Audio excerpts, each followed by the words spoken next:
Hello and welcome to the Tank Club. Today I want to deep dive into the Spark of Mjölnir from a tank perspective and discuss whether or not you should be using this artifact for PvE tanking.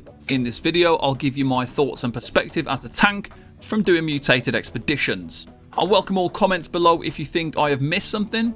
I've been asking in the Tank Club Discord for other thoughts and opinions from the tank community about this Warhammer, but it hasn't really altered my opinion thus far. I also want to know, are you using this artifact Warhammer or not, and why? So firstly, let's look at the Spark of Mjölnir and the perks. So we have the Mjlnir Blessing, which converts 99% of hammer damage into lightning, and you deal 20% more lightning damage with both of your weapons. This sounds really good if you are kind of using a lightning attunement. I'm a tank and I can't really give you accurate DPS testing, but I was sent a spreadsheet where someone tested all artifacts and weapon types against each different enemy type in New World, and this Warhammer didn't once appear anywhere near the top 5 weapons. Things might have changed in more recent weeks, but this is just something I saw early on in this expansion. The way Blessing buffs lightning damage on your other weapon doesn't appear to work completely correctly for all lightning damage sources. For example, if you put lightning gems on your other weapon, it doesn't get buffed.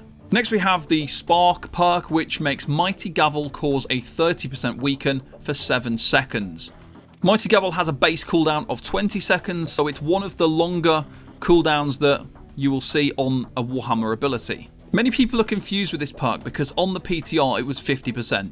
It actually got reduced to 30%, but people are still talking about the 50% weaken, but it's not 50%, it's only 30. Now when you're doing M2 and M3 content, having weaken is really useful. However, sources of weaken are reduced by 50% on M2 and 75% on M3. This means that on M2, a 30% weaken would only be 15%, and on M3 it would only be 7.5% of weaken. Now the next perk we've got is a refreshing Mighty Gavel, which reduces the cooldown of Mighty Gavel by 20%. We'll talk a bit more about that in a moment. Next there's Refreshing Move, which reduces your Warhammer cooldowns by 2.5% for each light or heavy attack. This perk in my opinion is absolutely useless. With a Warhammer you already have the quick recovery and the acceleration passives. Both of these reduce your Warhammer cooldowns by 7%, and one of them does so with light attacks and the other with heavy attacks. And your Warhammer abilities already have quite short cooldowns, so having Refreshing Move is just not something that I feel is a vital perk that's needed on a hammer. It's not really useful when you've already got 7% reduction. Finally, you can add one more perk. You cannot add a gem slot onto this weapon, it's not possible, and you can do this with other artifacts but not with this one. So you have to choose one other perk, and it's quite limited on the choice there that you can make, because you can't use something like Sunder and Clear Out for example, because Refreshing Mighty Gavel blocks the possibility of doing that. So you need to use something else. Thwarting Strikes or Enchanted maybe. Using Lightning Attunement unfortunately isn't in the perk bucket either, so you are quite limited on what you can do. So when I look at everything on offer by this hammer, I basically see one perk out of 4 which has some use, and that's the Spark perk and the 30% weaken. To apply this, however, you're forced into using an ability which quite frankly isn't as good as 4 other hammer abilities. So you have to sacrifice a good skill and multiple sources of rend in order to get that 30% weaken with that Spark. Now if we look at what the sources of rend are, so we've got Armor Breaker applies a 30% rend, Clear Out has a 25% rend when you use the Sunder and Clear Out perk on your hammer, Shockwave has 10% weaken and 10% rend when you use Sundering Shockwave perk on your armor. So in total that's 65% of rend if you don't use Spark of Mjölnir. By using Mjlnir, you instantly lose 15% rend since you cannot use Sunder and Clear Out on your weapon. So rather than being a 25% rend, it's only 10% because you'd have to use that perk on your armor instead. You then also need to give up one of your useful abilities in order to use Mighty Gavel.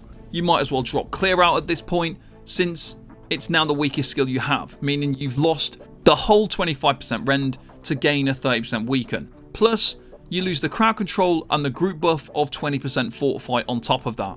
It's worth noting that other accessible sources to weaken are really strong, such as a spear using the Enfeebling Skewer perk that applies a 47% weaken, but in addition to that, Perforate also applies a 30% weaken and a 30% rend. So there are far better weapon options out there that are going to give you more beneficial sources of weaken. So this is really a weaken versus rend situation. We're not talking about anything else.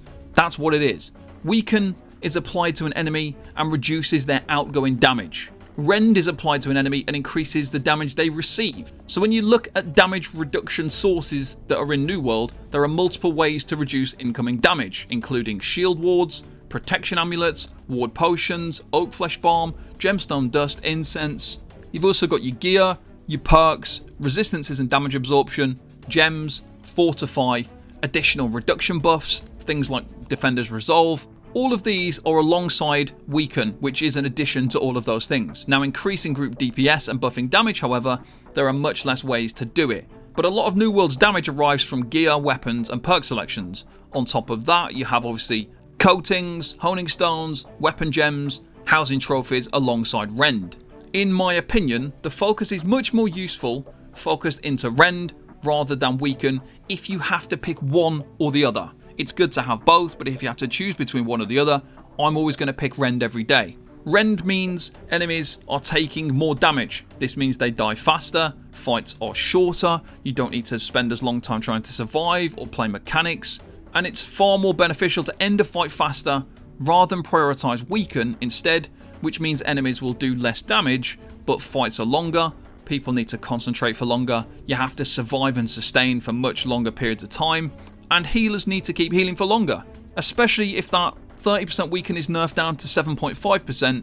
I would rather be doing 7.5% more damage rather than receiving 7.5% less incoming damage. Now, I personally do not see the value of using Mjlnir as a tank. As much as many other people appear to like it, many haven't looked at the weapon and realised it's different to the PTR. And with the lack of really good tank weapon artifacts, I can understand why some people want to make it work for a tank. The weapon itself includes multiple perks that are not beneficial or really useful. It forces you to use Mighty Gavel, and from my testing this patch, this ability is inferior for a tank, particularly when you look at Clear Out, Shockwave, Wrecking Ball and Armor Breaker. Those are much more better skills than Mighty Gavel, meaning you lose a much more useful skill just to complement the weapon that you're using. You then have the fact that you're also forced into using the Lost Stopwatch, so you've got a forced skill and another forced piece of gear, which, granted, the Lost Artifact has been improved, but being forced to use it is not ideal. And while it really has